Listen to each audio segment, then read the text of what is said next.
Good evening. You're watching the late news on HKIBC. I'm Chloe Feng. Our top stories tonight.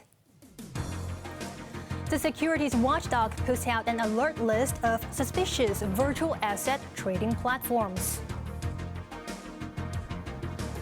Hong Kong says it's ready as mainland tourists pour in for the National Day Golden Week. And Malaysia dethrones Hong Kong's women as Asian Games squash team champions. Hong Kong's securities watchdog has released an alert list in the wake of the JPAC's cryptocurrency case, in which investors lost $1.5 billion. But experts say law enforcement agencies must be given more teeth to prevent further scandals. The Securities and Futures Commission has released an alert list of suspicious virtual asset trading platforms following demands from the public. 6 entities are listed, including JPAC, which is at the center of an alleged fraud involving $1.5 billion. Another platform, OSL Corporation, has been on the list since November 2021. The latest is FUBT Exchange, which was added last Friday. While the list serves as an early warning, the securities watchdog said investors should conduct their own due diligence. Still, local experts say more needs to be done, including using the Anti-Money Laundering and Counter-Terrorist Financing Ordinance, the AMLO, in cases involving OTCs, or over-the-counter crypto exchange stores. According to the Customs and Excise Department, it is not their job, to observe, the activities carrying on in the OTC or the money exchanges. So in such a case, I strongly believe that if we can use the AMLO to give either the Customs Department or the SFC or the HKMA to enforce that law.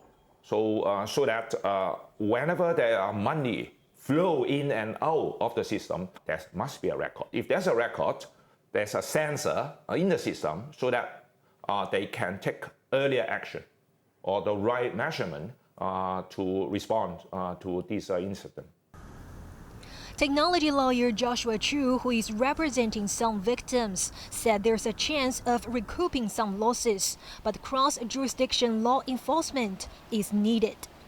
We already have enough lead to basically tell us which court we should be going to apply for what we call knowledge pharmacal or banker's trust disclosure application, which is where the court basically ordered the relevant banking institutions to say, we know that you have monetary transactions with the platform, please disclose the transactions. Or we basically get the accounts opening forms, which will basically paint an individual behind the scene. 2 people detained in Macau yesterday in the JPAC case were sent to Hong Kong this evening. So far, 18 people have been arrested. There will be a heavy police presence in Wan Chai, where a National Day ceremony will be held tomorrow. Sources said over 7,500 officers will be deployed. Security has been strengthened near the Convention and Exhibition Center, where the flag-raising ceremony and a reception will be held tomorrow morning. Barriers as high as 2 meters have been placed near Golden Bohemia Square. Some roads in the area will be closed until noon.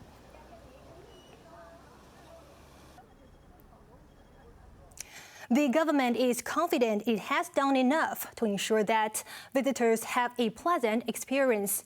But it also wants Hong Kongers to play a role. Janice Low tells us more.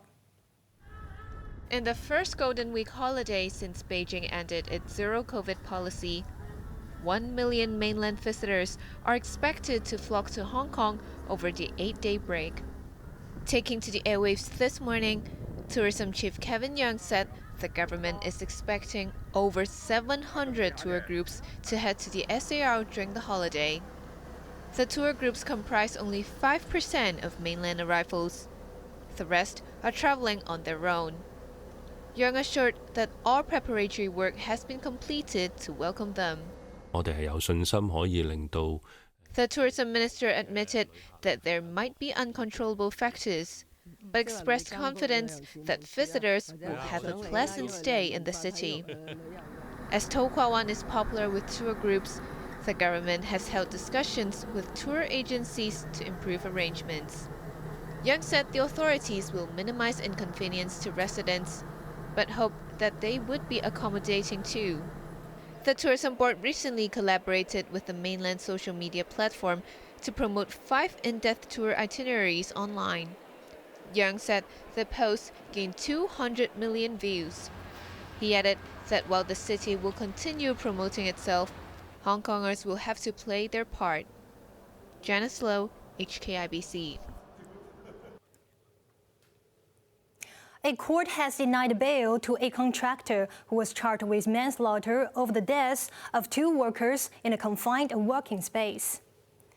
A police van carried Ip Lat Pan to Tunmen Magistracy this morning. The 40-year-old was charged with unlawfully killing Lo Ho Chung and Kwok Fo Ki last weekend at an underground construction site near the Elements shopping mall in West Kowloon. Magistrate Ling Kak-kei adjourned the case to late December for further police investigations, but Ip will appear in court again on Thursday for a bail review. A state of emergency has been declared in New York City after intense rainfall triggered flash floods that caused traffic chaos. This is not an ordinary rainfall. This is historic. We are on track to possibly create a new record of 10 inches of rain falling in literally 24 hours. The last time we even had this number was in 1955, and that was over a 2-day period. It is not finished yet. There is more rain on the way. It keeps moving, and it's hard to exactly pinpoint where it'll go next, but I'm asking and urging all New Yorkers to continue to be vigilant. The authorities warned people in the U.S. city that the floods could claim lives. Roads were inundated while subway services in many parts of the sprawling network were suspended. The downpour and floods revived the memories of Hurricane Ida, which killed 13 people in the city 2 years ago. A controversy has erupted in the United States after the outgoing military chief, General Mark Milley, took a swipe at former President Donald Trump. We don't take an oath to a country. We don't take an oath to a tribe. We don't take an oath to a religion. We don't take an oath to a king or a queen or to a tyrant or a dictator. And we don't take an oath to a wannabe dictator. We don't take an oath to an individual. We take an oath to the Constitution. The President of the United States. Milley's outburst came during a farewell ceremony. Just days earlier, Trump accused him of treason and suggested that he should be executed for talking to a Chinese general in the former president's final months in the White House. A Libyan Coast Guard vessel has rammed a dinghy in the Mediterranean, throwing dozens of migrants into the sea.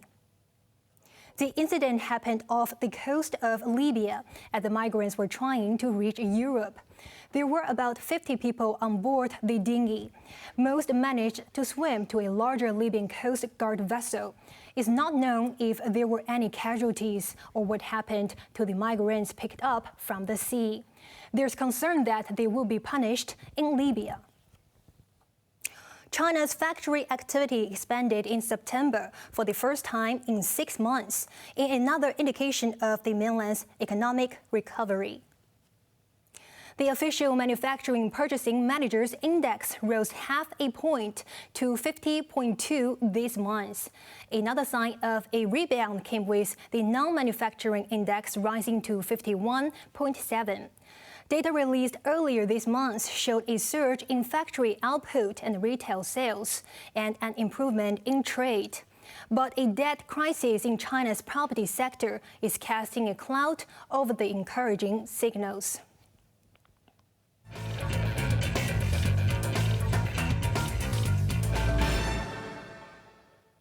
In Asian Games, there was heartbreak for Hong Kong as they failed to defend their Asian Games squash women's team title, losing 1-2 to Malaysia in the final. The SCR players settled for silver in Hangzhou, but vowed to make a comeback. Janet Low reports. Hong Kong got off to a great start on their journey to defend the squash team title, which they won in the previous Asian Games in Jakarta in 2018. Tong Si Wing was first up, and her opponent was Malaysia's Rachel Arnold. Tong, who was on the bench when Hong Kong defeated India in yesterday's semi-final, needed time to warm up and lost the first game. But she managed to pick herself up and clinched a match 3-2 after 57 minutes. Then it was Ho Si Lok's turn. The 27-year-old was hoping to extend Hong Kong's lead when she met Suvasangri Subramaniam. Much as she wanted to hit the ball with a split, Ho was unsuccessful. Subramaniam turned on the power and needed only 26 minutes to triumph in straight games 11-5, 11-8, 11-6 to put Malaysia on level terms. In the decider, Hong Kong's hopes of retaining the title fell on Asian champion Chen Xin-yok, but she lost her first two games against Aifa Asman. 21-year-old Chen won the third game 11-13, but was unable to maintain her momentum. Asman recovered, winning game 4 11-8 to give Malaysia a 2-1 victory and the gold medal.